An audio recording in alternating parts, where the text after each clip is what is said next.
there was a recall for the first generation of the Honda Ridgeline model years 2006-2014.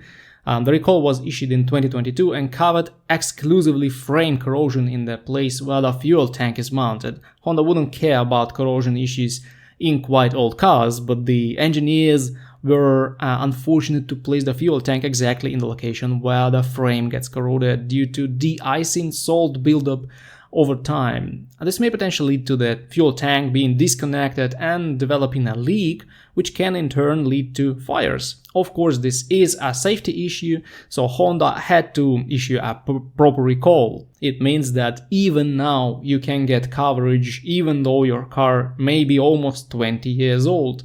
The recall number is 22V430. So there are 3 stages of the recall application. If the frame is not seriously damaged, Honda will just install better fuel tank mounts.